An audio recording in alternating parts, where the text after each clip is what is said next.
Comment mélanger les couleurs et créer des harmonies? C'est ce qu'on va voir aujourd'hui dans cette vidéo.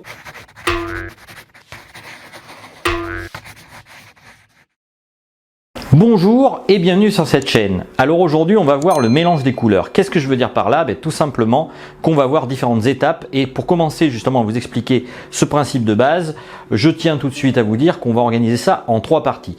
Tout d'abord, première partie, on va évoquer les différents cercles chromatiques. Le cercle chromatique basé sur la synthèse additive et le cercle chromatique basé sur la synthèse soustractive.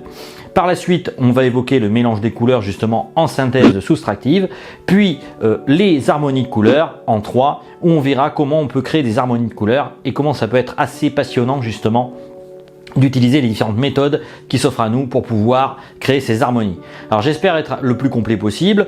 Je vais axer ça principalement bien évidemment pour les peintres et notamment les peintres amateurs qui débutent dans le domaine, pour essayer justement d'expliquer au maximum comment on peut arriver à faire des bons agencements de couleurs, et j'espère que vraiment ça servira à tout le monde. Le but c'est de faire une vidéo qui est assez sympa pour que tout le monde s'y retrouve, et j'espère vraiment que vous y trouverez votre compte. Si l'on veut s'intéresser à la peinture, il faut d'abord comprendre que celle-ci est soumise à la vision humaine, qui elle-même est soumise à la lumière qui nous éclaire et au cercle chromatique physique. On le retrouve dans les ordinateurs, mais aussi dans la lumière du soleil, qui chaque jour nous illumine et qui donc forcément a une influence sur les œuvres que l'on peut créer. Ce cercle chromatique, qui correspond à la vision humaine, a 3 couleurs primaires: le vert, le rouge et le bleu. Elles sont totalement différentes du cercle lié à la peinture, puisqu'on obtient en les mélangeant du blanc. Et d'ailleurs, certains peintres comme Claude Monet ne s'y trompaient pas, vu qu'il peignait à certaines heures bien précises pour repérer la lumière autour de lui. Alors pourquoi j'évoque Claude Monet? C'est parce que tout simplement on l'appelait le peintre de la lumière et de l'eau. Il avait tout simplement compris en fait que quand il utilisait ses peintures, il fallait qu'il peigne à une certaine heure pour pouvoir bien représenter ce qu'il voyait, et que la lumière avait donc une influence sur les œuvres qu'il voulait représenter. Alors pour l'instant on a évoqué que la synthèse additive, celle de la lumière. On va venir maintenant à la synthèse soustractive, celle liée à l'usage de pigments et de la peinture. Dans la synthèse soustractive qui concerne la peinture, les couleurs primaires ne sont pas les mêmes. On obtient tout d'abord le jaune, le magenta et le cyan, ou bleu primaire. Si on mélange ces 3 couleurs, en théorie on obtient du noir, mais dans les faits on obtient plutôt du brun.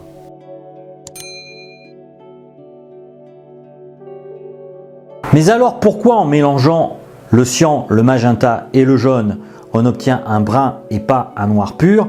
C'est que tout simplement dans la nature, le noir pur n'existe pas.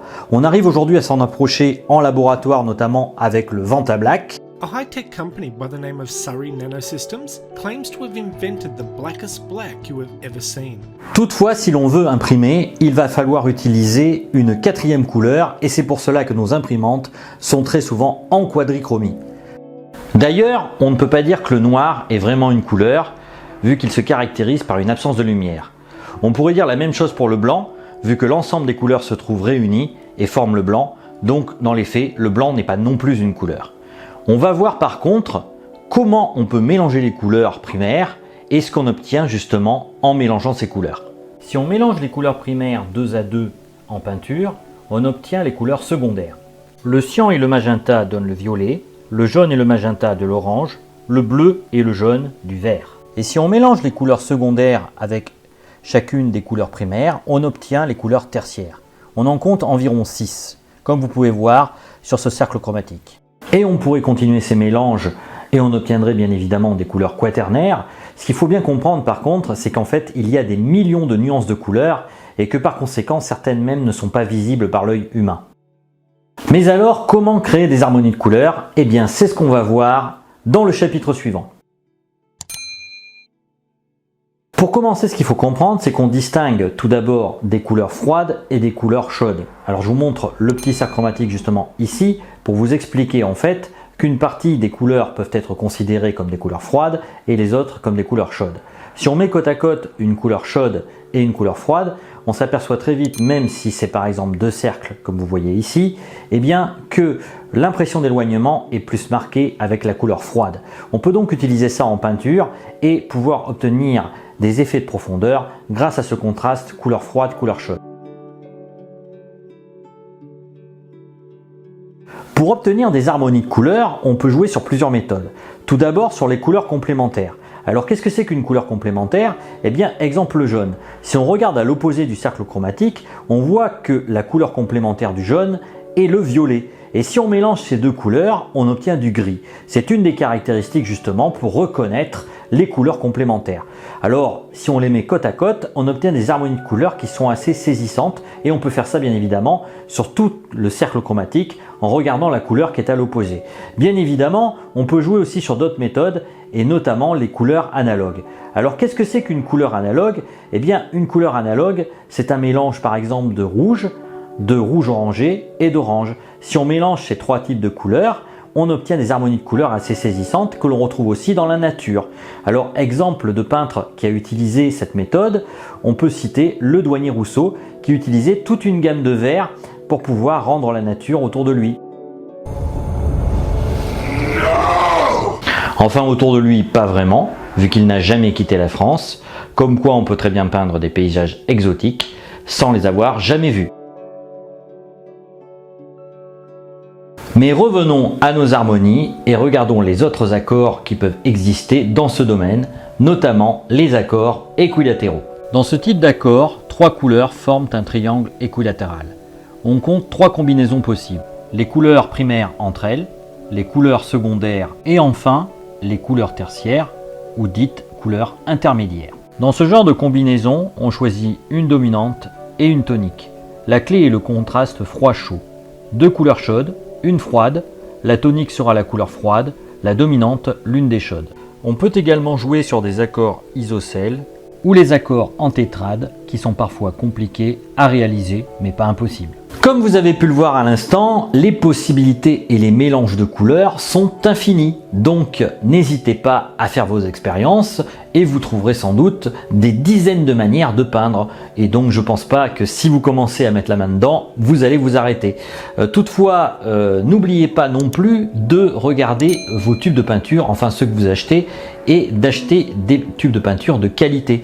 Alors pour voir effectivement la qualité du tube de peinture, eh bien ici vous avez différents plus par exemple. Donc ça vous dit la qualité des pigments.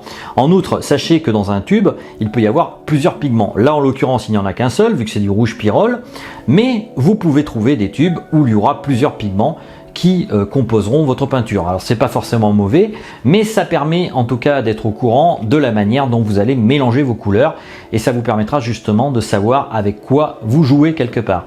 En outre, vous pouvez vous procurer aussi un disque chromatique. Alors un disque chromatique c'est quoi? C'est ça.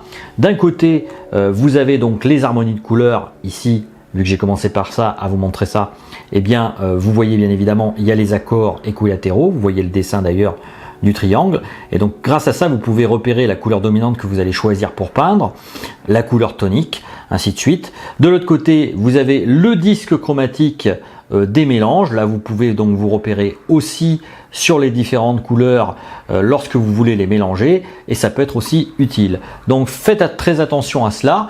Si vous voulez donc vous l'acheter, je mettrai donc un lien d'affiliation comme je viens de dire il n'y a pas longtemps. Donc pour aujourd'hui, l'émission se termine. Si vous le souhaitez, vous pouvez bien évidemment aller sur mon site, visiter les différentes peintures que je mets à la vente. Certaines ne sont pas forcément, dans ce cas-là, vous pouvez m'écrire et je vous dirai si oui ou non elles sont disponibles.